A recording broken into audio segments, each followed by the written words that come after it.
আপনাদের সবাইকে আবারও ধন্যবাদ এবং শুভেচ্ছা। আসলে জানেন যে আমার বিশেষ করে একটা মন্ত্রণালয়ের দায়িত্ব থাকায় এলাকায় আসা কম হয় না, তাও এই গত 2 মাসেও তো প্রায় বোধ হয় 4-5 বার এ পর্যন্ত এসেছি। বিশেষ করে এলাকার প্রয়োজনীয় সমস্যার কথা যখন আমার কাছে পৌঁছয়, আমি ঢাকায় থাকলেও সেটা অনুযায়ী আমরা একটা ব্যবস্থা নিয়ে থাকি। কিন্তু আমাদের কিছু মানুষ আছে যারা নির্বাচনে আটঘাট বেঁধে আমাদের বিরোধিতা করেছিল, এখনো নানান ধরনের উস্কানি এবং বিভ্রান্তি প্রোপাগান্ডা ছড়ায়। সো তাদের কথা আমাদের বিবেচনায় নেওয়ার কোনো দরকার নেই। কাজ করার জায়গা আছে। সাধারণ মানুষ যেজন্য আমাদেরকে ভোট দিয়েছিল, যে আমরা নির্বাচিত হলে এলাকায় উন্নয়ন হবে, এলাকার মানুষ ভালো থাকবে, এলাকার মানুষ ঝামেলা মুক্ত থাকবে, সেটা এনশিওর করাটাই আমাদের দায়িত্ব। সেই অনুযায়ী আমরা 2 মাসে আমরা শুরু করেছি। বেশ কিছু জায়গায় তার পরিবর্তন আপনারা দেখেছেন 2 মাসে। এই যে আমাদের এই হরিদাপুর খেয়াঘাট, এটার ভাড়ার নামে একটা মানুষকে নাজেহাল করা, হয়রানি করা, আমরা সেটা নিজেদের ব্যবস্থাপনায় কমাইছি, যদিও সেটা নিয়ে পত্রপত্রিকায় লেখা হয়েছে, বাট ওই লেখাজোখা দিয়ে আমাদের কিচ্ছু আসে যায়।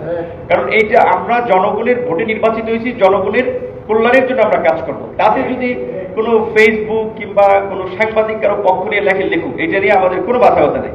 কিছুদিন আগে দেখেছেন এইখানে যে একটা ছেলে আছে, ওই যে সোহাগ নাকি, ওই যে একটা ছেলে যার জায়গা দখল করে নিয়েছিল 5ই আগস্টের পরে, কে হারুন সাহেব কোথায়?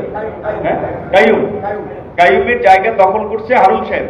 সে আবার একজন সাংবাদিক, ভালো একটা পত্রিকায় কাজ করে, এই নয়া দিগন্ত বোধহয়, নয়া দিগন্ত পত্রিকায় কাজ করে, আবার সাংবাদিক সমিতি না শিক্ষক সমিতির বোধহয় নেতা।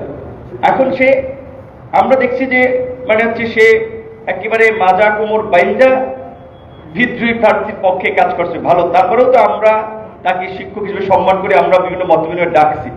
কিন্তু তারা যদি অসৎ মানসিকতা থেকে যে চিন্তা, আচ্ছা ভিপি নূরের নাম জড়ায় একটা নিউজ করলে এটা সারা দেশের মানুষ আকর্ষণ ভরে পড়বে, সেটা নিউজ করে, সেটা আমাদের কিচ্ছু আসে না। কাইয়ুমকে আমি চিনি না, কাইয়ুম আমার দলেরও কেউ না। আমি আপনাদের এখান থেকে বললাম, সে আমাদের দলেরও কেউ না। আমরা রাস্তা দিয়ে আসার পথে শত শত মানুষ আমাদের দেখে হাত মিলায়, ছবি তোলে। ঠিক মিনিস্ট্রিতে গেলেও, কোনো একটা পাবলিক প্রোগ্রামে গেলেও অনেক মানুষ হাত মিলায়, ছবি তুলে। মানুষ হিসেবে আমরা তো মানুষ নিয়েই রাজনীতি করি, জনগণের জন্য রাজনীতি করি। কাজে মানুষের সাথে যদি না মিশতে পারি, মানুষ যদি আমাদের কাছে না আসতে পারে, তাহলে আমরা কাদেরকে নিয়ে রাজনীতি করবো? এখন এই মানুষের মধ্যে ভালো মন্দ সব মিলেই আসে। সুতরাং আমার সাথে কারো ছবি থাকলেই ঘনিষ্ঠতা, এইটা মানে আসলে কারো বিবেচনা করার দরকার নেই। আপনাদেরকে বোঝে, আমাদের এখানে পিআইইউ কিংবা সার্কেল এসপি, পুলিশ অফিসার, অন্যান্য যারা আছেন, মৎস্য অফিসার, সমাজসেবা, অন্যান্য, আমার সাথে একজন ছবি থাকাই মানে আমার ঘনিষ্ঠ লোক না। এইটা বাংলাদেশে অনেক জায়গায় আমি শুনছি, অনেকে বলে ভাই এই ছবি দেখাই অনেকের কাছে টাকা তুলছে, যে চাকরি দিয়ে দেবে, কি সে ভিপি নূরের কাছে লোক। দেখা যায় আমি খেয়ালও করি না, অফিসে যে আমি কাজ করতেছি কোন ফাঁকে সে পেছনে দাঁড়াইয়া পাশে একটা ছবি তুলছে, সেটা আরেকজনকে দেখায়, কিংবা আমার সাথে কথা বলতেছিল কোন ফাঁকে একটা ছবি তুলছে, আরেক জায়গায় বলতেছে আমি তার ঘনিষ্ঠ লোক, ভাই এই কাজ আমি করে দেবো, এই চাকরি আমি দিয়ে দেবো, এগুলো বলে মানুষের সাথে প্রতারণা বা ধান্দাবাজি করতেছে।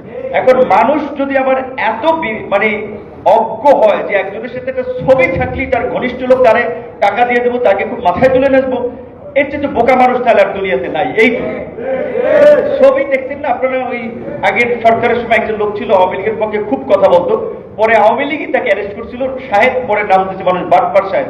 এমনকি ওই রাষ্ট্রীয় বিভিন্ন প্রোগ্রাম হয়, জাতীয় প্রোগ্রাম, ওইখানে রাজনীতিবিদ, প্রশাসন বিভিন্ন ব্যক্তিদেরকে দাওয়াত দেয়। একদিনের প্রোগ্রামে 3-4টে পাঞ্জাবি নিয়ে গাড়ির মধ্যে যাইতো, পাঞ্জাবি চেঞ্জ করে করে ছবি তুলতো।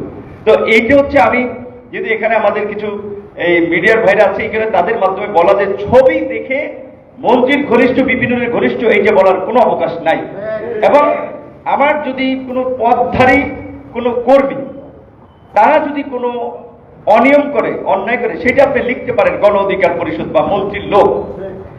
এখন কোনো পদ পদবি নেই, তারে তো আপনি গণ অধিকারের লোক বানাই দিতে পারেন না, বা বিএনপির কোনো পদ পদবি নেই, তারে তো বিএনপির লোক বানাইতে পারেন না।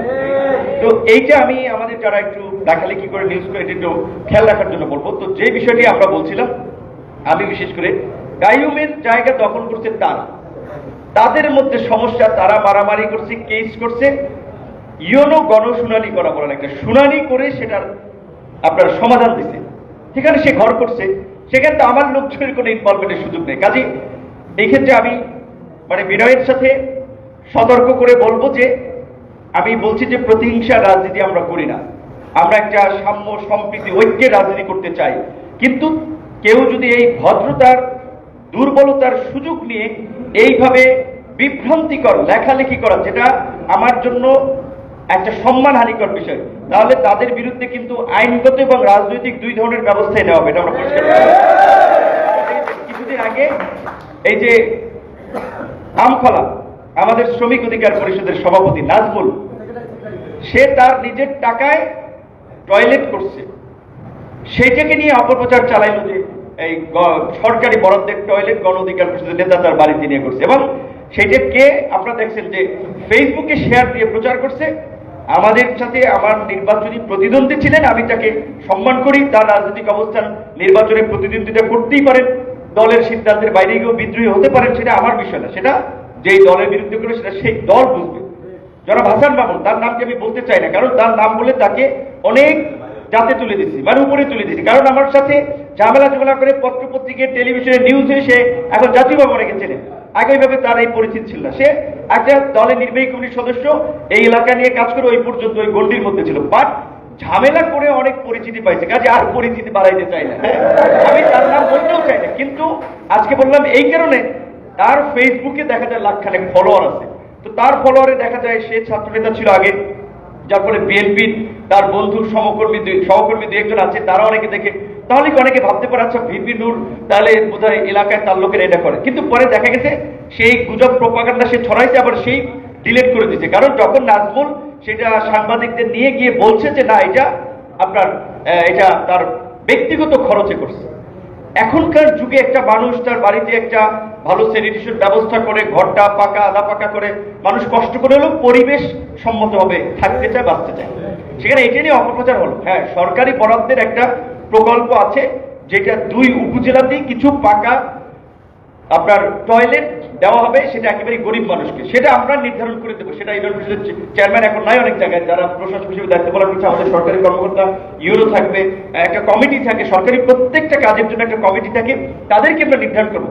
কিন্তু এই যে একটা অপপ্রচার সে ফেসবুকে ছড়াই দিল, পোস্টার ডিলিট করছে, সে তো ফেসবুকে বলে নাই যে আমি আগে পোস্টার দিছিলাম, এটা আমার ভুল হয়েছে। তো এইভাবে অনেকে বিভ্রান্তি ছড়াচ্ছে। যেহেতু আমরা জাতীয় পর্যায়ে রাজনীতি করি, আপনারা জানেন যে আমি ডাকসুর ভিপি ছিলাম, এই ফেসিবাদ বিরোধী আন্দোলন সংগ্রামে নেতৃত্ব দিয়েছি, বিএনপির সাথে একসাথে আন্দোলন সংগ্রাম করে আমরা আন্দোলন থেকে একসাথে নির্বাচন করেছি, সরকারে আছি। তো কাজে আমার ব্যক্তিগত একটা ঘটনা ঘটলেও আলটিমেটলি সেটা সরকারকে প্রশ্নবিদ্ধ করে। সুতরাং সেই জায়গা থেকে কোনো কাজ মানে কোনো একেবারে বিনা কারণে যদি কেউ আমাদের নিয়ে অপপ্রচার প্রপাগান্ডা চালায়, তার জবাব আমাদেরকে দিতে হবে। এবং এই বিষয়ে এতদিন ধরে আমরা কাউন্ট করি নাই, গণনায় নেই নাই, যে না অনেক মানুষ বলতে পারে দেশের বাইরে থেকে একটা ইউটিউবার ফেসবুকে সে লিখছে, এখন আমি একটা প্রতিমন্ত্রী একটা এমপি হয়ে প্রত্যেকের কথা কি জবাব দেবো? এটা কি আমার সময় আছে?